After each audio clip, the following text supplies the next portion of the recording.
Hi everyone, welcome to ELI, the place where you get your daily dose of inspiration for entrepreneurship. And today we have with us Mr. Tarun Sharma, co-founder of mCaffeine, India's first caffeinated personal care brand. Tarun is a graduate of Indian School of Mines and has worked for companies such as Emphasis and Bauxite before starting his own venture in 2015. Hi Tarun, welcome to ELI.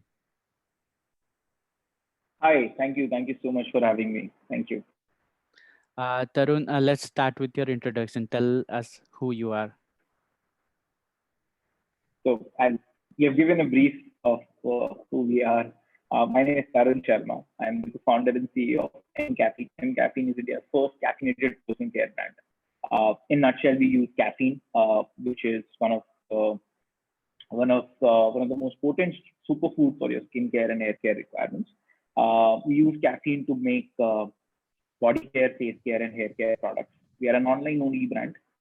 We operate on all the major e-commerce platforms apart from our own platform, mcaffeine.com.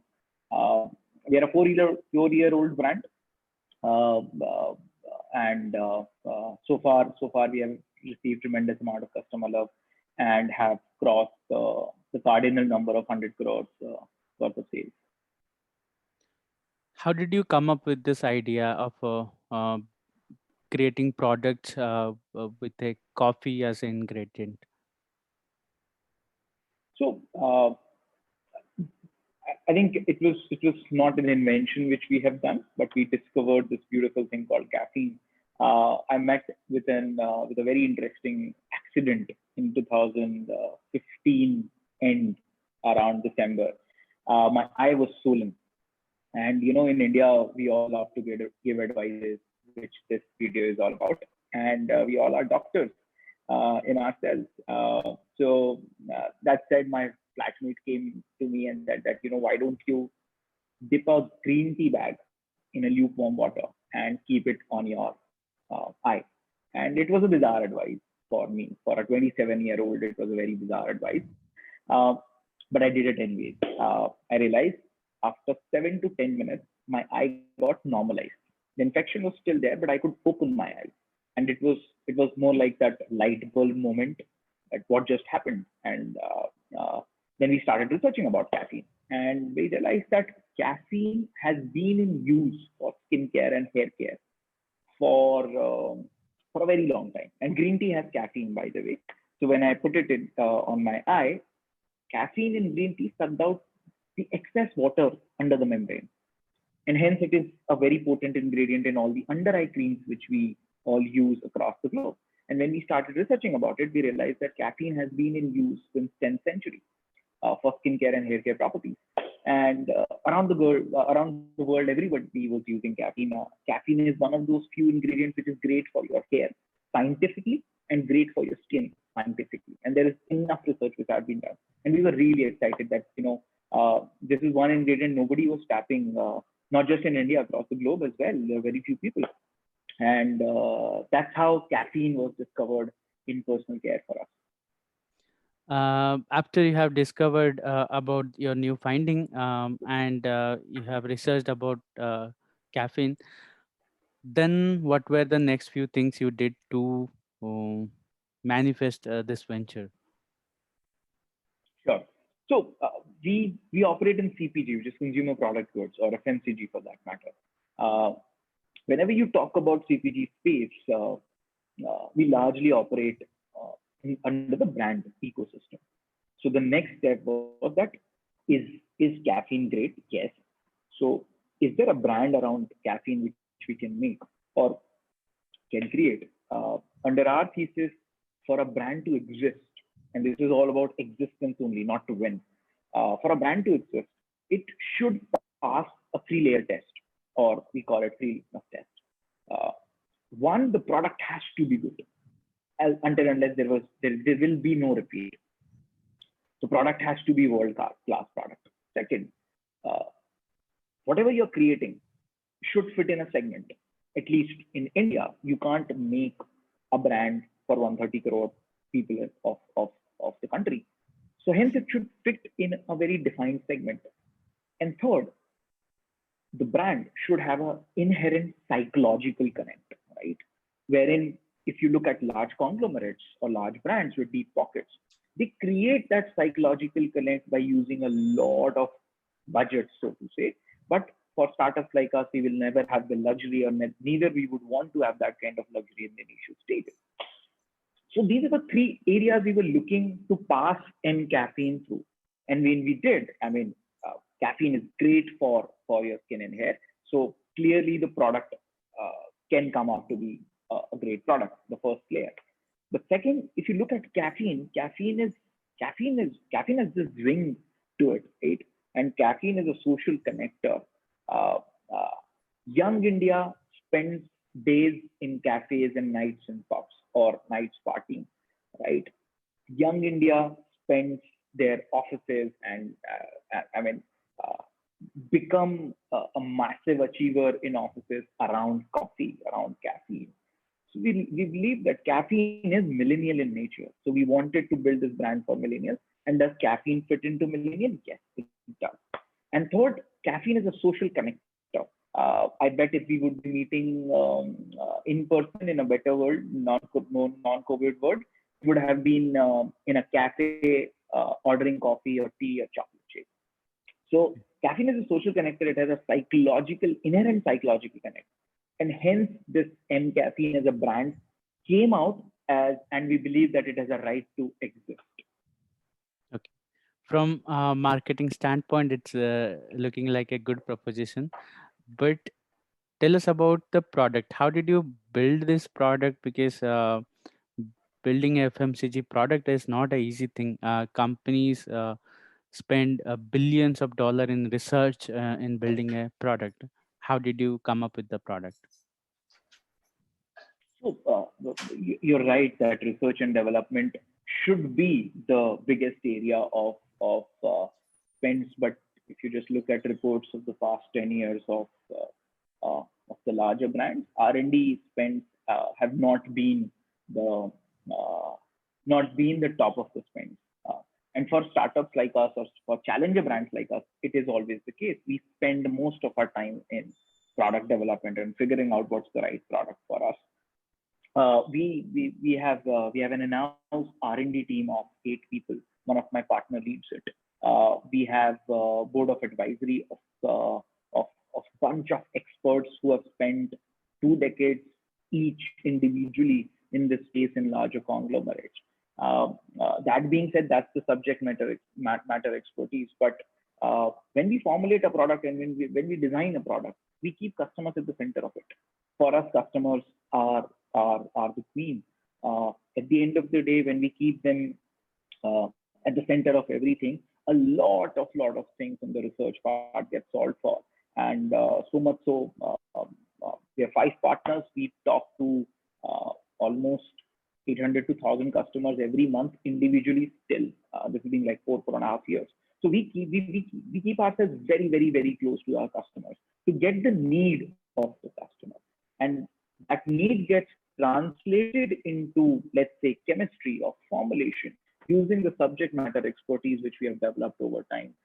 We have people from, you name the companies which are great in research and development as our board of advisory. And we have an in-house very strong team of cosmetologists and dermatologists. Day in and day out, their job is to create a superior high quality formulation, which the country probably would have never seen. We have and the testimony of it is we have last year we launched world's first coffee bean shaped bathing bar, and nobody has done it in India. It's a patent pending product, and if you look at that product, it looks like a coffee bean, but it's a soap, it's a bathing bar, and that's the testimony of how focused we are in research and development. Tell us the story of how you build the first product in McCaffeine. In mCaffeine, yeah. Yeah, I'm sorry. So uh, so we in the first cycle we launched 3 products: a face wash, a face scrub, and a body scrub. And the idea was to kind of cater to very specific needs of the customers. After talking to a lot of customers, we realized that in this day and age, our customer, our millennial customer, travels in a certain way, works in a certain way, lives in a certain way. When they travel to office to home, home to office, they work in a certain way, they live in a certain way. There was this dire unmet need of having a product in which you don't have to lather yourself every day, be it a body wash, be it a soap. That's where a body scrub came into picture, and we are one of the few players in the country who have a body scrub of a very different texture. All the body scrubs in the country are paste based, we are powder based. And when we were formulating the product, the insight from the customers was that I don't I don't get dirty. I'm not going into a construction site. I'm not getting dirty. I need a product which is milder in nature, but yet serves the purpose. And that's how body scrub was made. And we did the research for good 6 months, and we sourced coffee from India, and we sourced the best of the class Arabica coffee, and we made a pure 100% natural a body scrub. And just to give you the numbers, we sell more body scrubs than the entire body scrub industry combined in the online world, and we are the market leaders there. So that's how body scrub was made.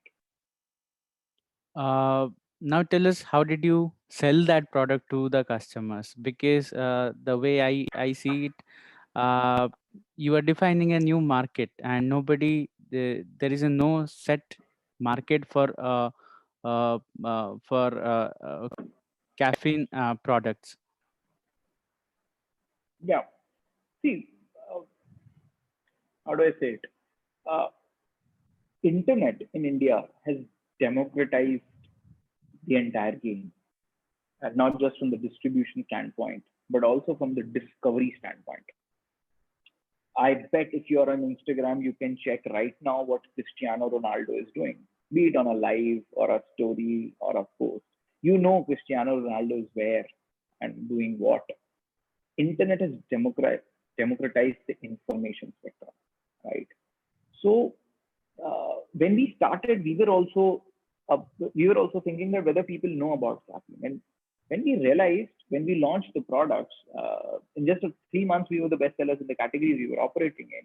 Our sales grew 16x in just 12 months.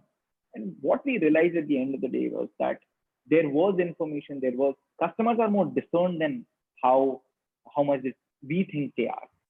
So whether there were searches, yes. Whether there were enough material on caffeine, yes, it was. It was just to channelize that information for us. And it is not just about metros now. It is 50% of sales comes from tier two and tier three cities. So that was not a concern after 3 months of launching. Before 3 months, we were thinking that are we creating a new market? Are we trying to create something which is not even present or probably not wanted? But the numbers tell us that in just about 12 months, we grow 16x. We are one of the top 10 brands across all the platforms we operate. We have the highest level of conversions any beauty website would have. And the crux of it was that, there was always a need. There is always an unmet need in the Indian consumers, and they knew about this. It's just that nobody was serving their needs. Mhm. What were the challenges that you have faced so far while building and growing this venture? Hmm. See, if any any space, if you're starting up, if you're starting small, infinite number of challenges. I mean, Absolutely. can I name few? Probably yes, but I mean, uh, right from getting the product right from getting the first 1,000 customers, right from getting the distribution right from getting the technology right from getting the key people in the team who can execute our vision or execute the way it has to be executed. Infinite challenges. We're still very young, but to name a few, I think brands are so invisible in nature. The biggest challenge for any brand is to make sure that if you are my potential prospect or a customer, you should see the brand the way we have seen the brand. And if that's not, we should course correct. We should keep on course correcting. But For example, if this is a product, I can course correct. It is tangible in nature. Brands are an intangible asset, and that's the single most challenge which any brand we think would have. We keep on spending a lot of time in across that area, where how do we make sure that what we believe as a brand is being translated 100% to our prospects, and we take a space, this invisible space in their minds. Speaking of course correcting, can you tell us about any pivots that you have done with the venture? So I think in terms of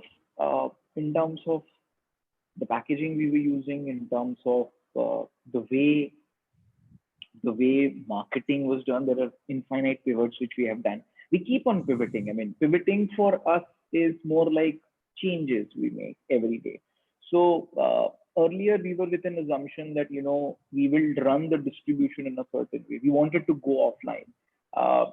We touched a couple of shells and we realized that it's better to build the brand online first and then go offline. So that was one of the course corrections we did very early, and we realized that the level of effort it takes for, let's say, a 10 crore brand to establish itself offline as compared to a 200 crore brand to establish offline would be dramatically different. And hence we chose that, let's course correct ourselves, let's chuck that project and build it online, so that whenever our online 2.5 million customers go in their surroundings, if we are present, we are building on top of what we have built, and that would be the most efficient way to build. Okay. Now that you have got some traction and you have got a very sound business model, what is the vision? Where do you see the company going in next 5 to 10 years time? Got it. I think at the core of it, when we think about mCaffeine, and when I was telling you the right to exist 3-layer test, the inherent part is that we're serving the millennials of this country.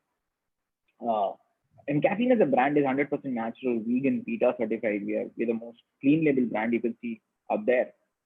But the core of it, what we want to do is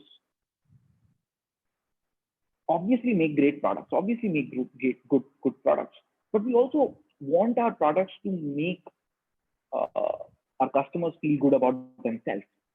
Right? If you look at this industry for good 30, 40 years, and you just zoom out, you would realize that this industry has always sold insecurities.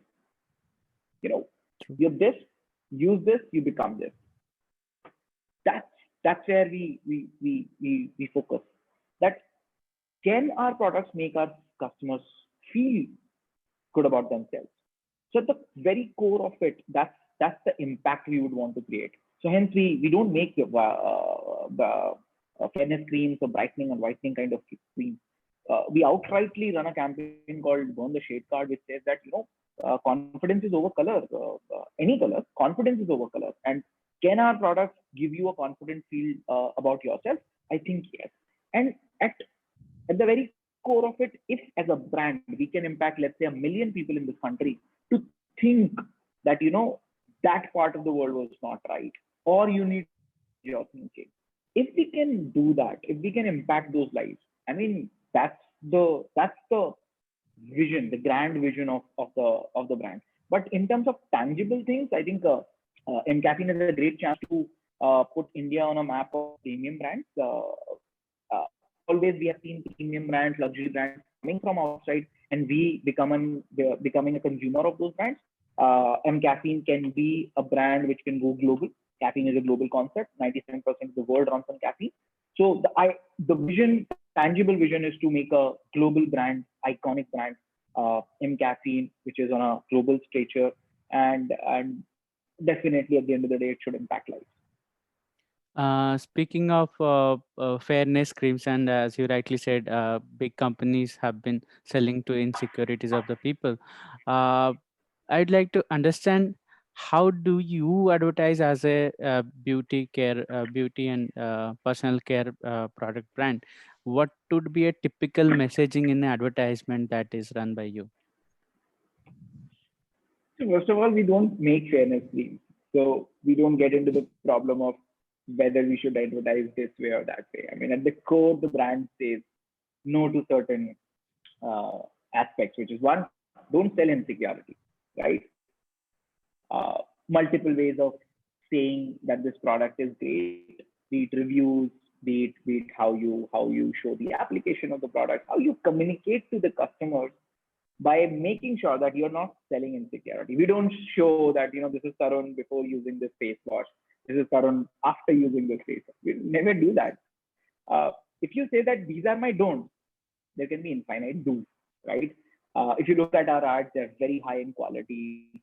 We show the product as it is. We don't show 3D rendered digital images. We show the product as it is. We show what the product is all about. We show the benefits of the product. So, for example, if we are showing, let's say, body scrub, we would tell you what body scrub can do. Whether you want it or not is something which is different. We can do this one A, B, C. And Mhm. when we target our customers, there's a good chance you might fall into A, B, C. And those A, B, C can be exfoliation, uh, uh, running away the dead cells or dead skin. Do you want it? Yes. Uh, do we say that, if you use this body scrub, you would become this and you would get married and you would get that job, etc.? No, we don't do that. We absolutely don't have. So our communication is largely positive. Our communication is on the tones of high energy. When you look at the ads or communication, you feel that, okay, this is something which I can watch for 30 seconds. Why not? I should try. We have one of the highest levels of repeats on our own platform and other platforms, which tells us that the way we are communicating, the product is reaching to the right people. They're liking the product, and obviously they're coming back. So far, it's working for us. But having said that, in our entire lifetime, let's say 20 years, 30 years, 40 years, we will never sell insecurity. We will never sell insecurity to our fellow Indians or global citizens. Okay. Now, we would like to know about the personal side of being an entrepreneur. You have already told us how you got this idea. Can you tell us why you have chosen to become an entrepreneur? Uh, I mean, you had a good pedigree, and I'm sure you had well-paying jobs as well. Why would you choose entrepreneurship? Huh. I, I think having a well-paying job or a pedigree is when you realize that should I reject this? At the end of the day, when I think about, and I can speak for my partners as well. We have 5 partners to the brand. I can speak for them as well. When we think about entrepreneurship at the core of it, uh, the single biggest power of entrepreneurship is that it can impact lives directly.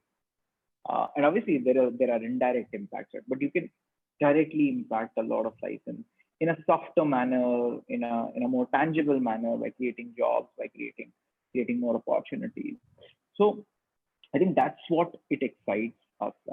When I was in fourth, when I was in my final year, we started a HR consulting company. We were good. We were doing a good job. But we realized that, does it serve our entire hunger for impacting, how many lives can we impact by using this venture? So we realized that no, we should not do this. We should do something else. Then me and one of my friends started a crowdfunding website, which we felt that it can actually impact a lot of people, and realized that, the rules, the regulations, it's a very highly regulated industry, and we were also very naive as entrepreneurs. So at the core of it's all the decisions have always been trying to impact life. So entrepreneurship at the core of it, the reason was to this. And when you have such a strong and core reason, having a cushy job, having a well-paying job doesn't matter, because at the end of the day, when you choose an entrepreneurship, you don't leave a job, you leave a lifestyle, and you need to commit to the lifestyle you're opting for. Okay. Um, Being an entrepreneur, you must agree that it is a very stressful job, and you have to stay energetic all the time. If you are not, then business suffers. Uh, can you tell us how do you manage being very consistent and being very energetic all the time? So, yes, it is stressful, it is tiring. Sometimes it's a sine curve. Sometimes you're on your low, sometimes you're on a high. Having a very strong support ecosystem is very important for all of us as entrepreneurs to navigate this journey. I've been fortunate enough to get have a very strong support system, be it my other partners, my team members, or the my my fellow entrepreneurs who have been also invested in the company.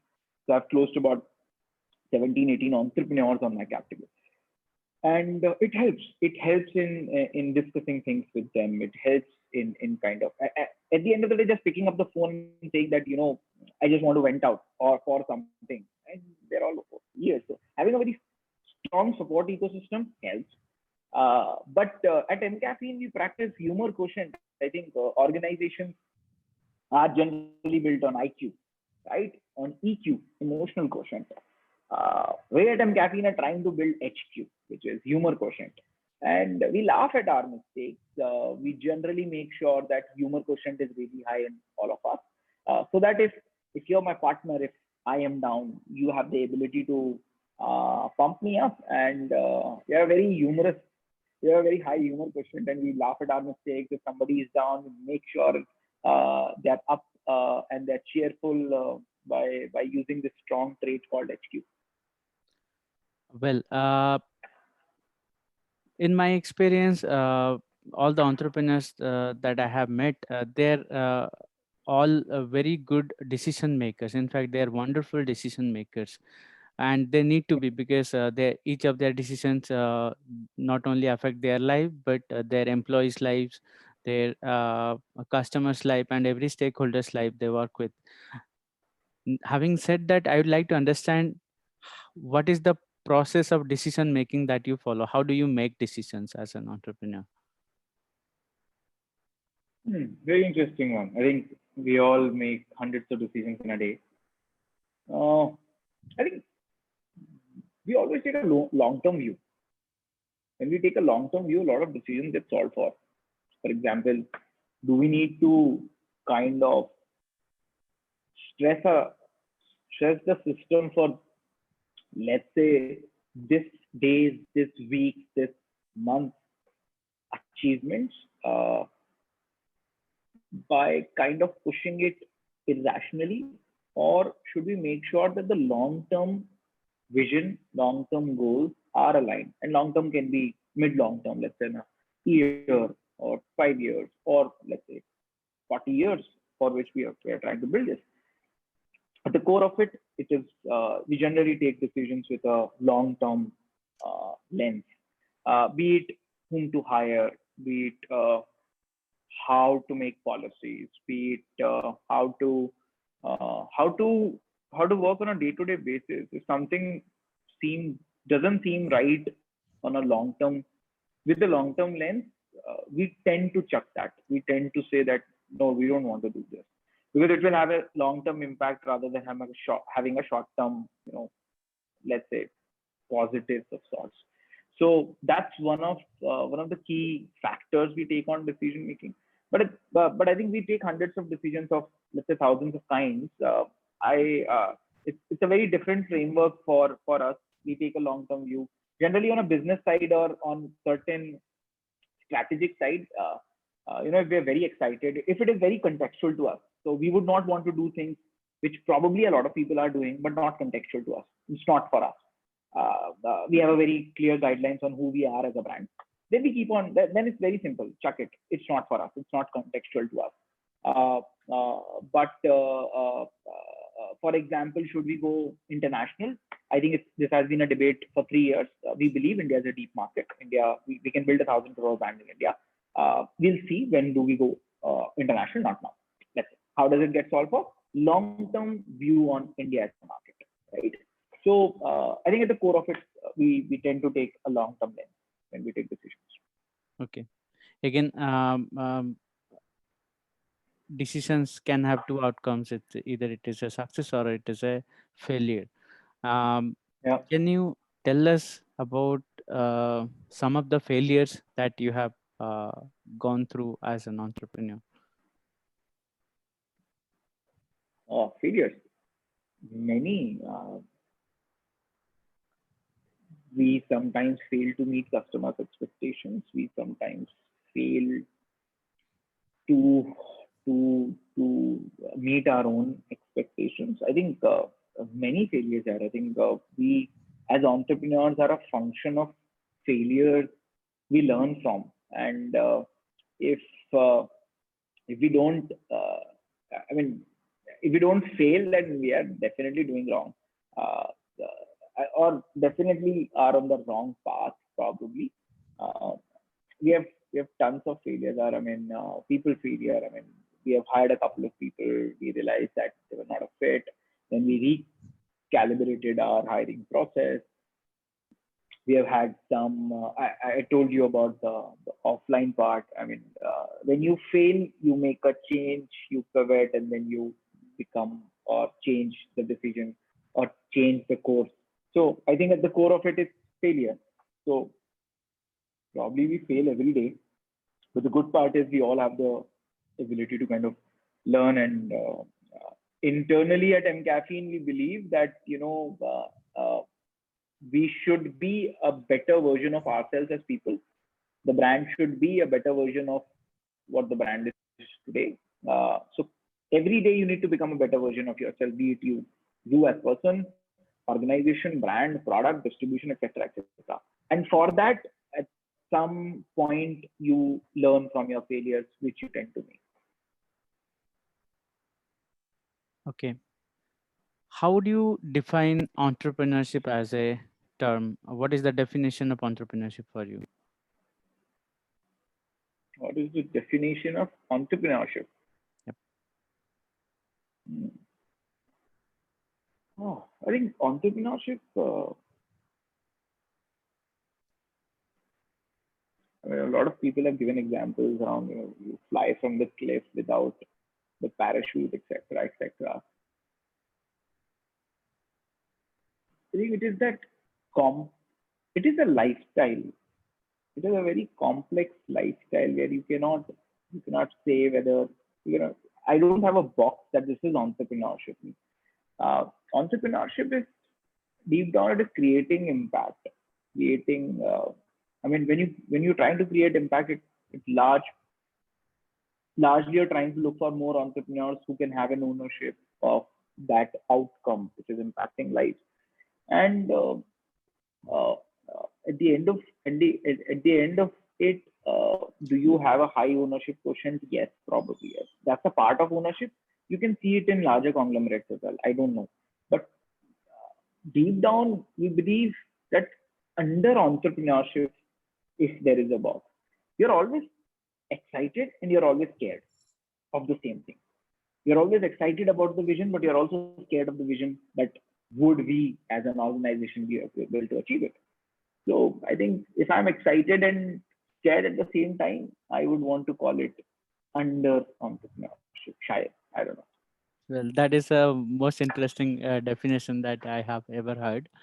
Uh, coming to my final question, tell us Yeah. about the lessons that you have learned as an entrepreneur, which our listeners can take away and apply in their journey so that they don't go through the same process of learning again.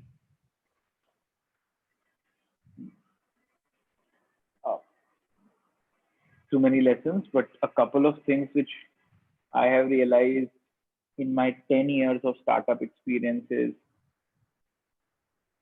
And I've been fortunate to have this great mentors around me. So they've in my early cycle, they have kind of sounded me off on this. But one of the biggest learning which I've realized is that build for long. Uh, I mean, Don't build for shorter milestones like we have raised this much crores, this much millions, we are in this much tower. Build for long term. It's a long journey. It is not a short journey. You will have to kind of commit. And if you are committing 10, 20, 30 years of your life, have that have that view in your mind. Don't build for short term. Uh, Second, have a very strong sense of reality check. Sometimes as entrepreneurs, we all tend to romanticize and you know romanticize this entire zone that hey, I'm a founder, I'm a CEO, I'm this and that, and I'm building this. That romanticized effect in your brain is large. You tend to believe a lot of things which actually were not there. So somebody needs to give you a reality check. That's where mentors help. That's where investors help. But if you are an entrepreneur and you can switch sides, build a reality check mechanism within you, around you, that would help. And third, just do it. I'm a big fan of Nike, and that's where it is. Just do it. There are enough books, there are enough podcasts, there are enough podcasts which are there in the market. Uh, Definitely learn, definitely go through the content. But at the end of the day, you have to do it. You'll have to just jump off the cliff. You'll have to dive in the swimming pool and just swim.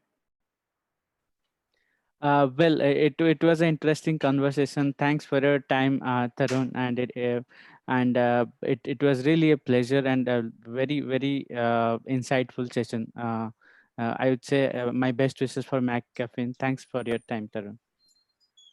Thank you. Thank you so much. Please take care. Please stay safe. Bye.